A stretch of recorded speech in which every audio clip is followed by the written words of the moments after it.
Sagan.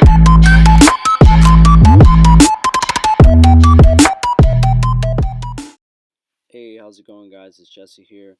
Today, we're going to be talking about 3 tips that you can use for your next bulking cycle.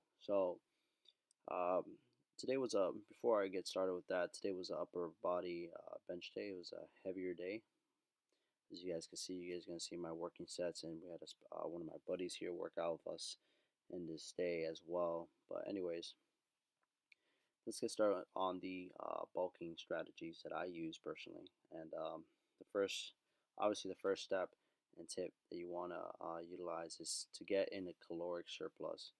So all that means is to be eating, that you want to track about how much food you're eating, so that you can get in a surplus of calories to really provide the body enough nutrients for the body to grow. So when should you stop a bulk? That's it, which is a question that many people should have. Because the problem with a lot of bulks is that people go on a bulk for way too long, and then their body composition gets wrecked. They start adding a little bit way too much fat that they need in their body. So the best time to stop a bulk is pretty much when your body fat probably exceeds anywhere around 13 to 15%. You don't want to pass that.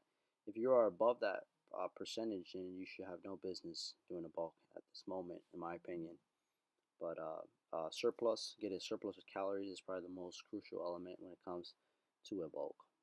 Um, I'm not going to get into specific of macros here, or like protein, fats, and carbohydrates. That's another conversation itself.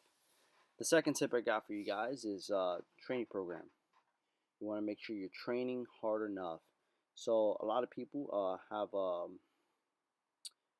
hard time stimulating muscle growth because of the fact that, yeah, they're eating enough food, but their training program sucks. They're not focusing on time under tension. They're not doing drop sets.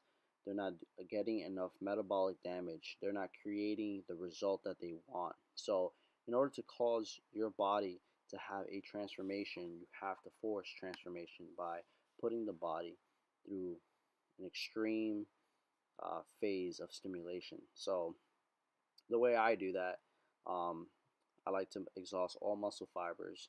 So if, for example, a heavy day like this, where I'll go heavy, I'll make sure I still stimulate a lot of hypertrophy by doing lots of drop sets, high rep um, exercises, time under tension, spending time in a specific exercise that creates lots of tension, um, just creating metabolic damage in general. But training program and simulating hypertrophy is probably one of the biggest things I see. Most people are not training hard enough. Um, so that would be the second tip. The third tip is probably one of the most crucial elements that a lot of people overlook most of the time, and it's recovery. Recovery is probably the most important process when it comes to uh, putting on muscle mass.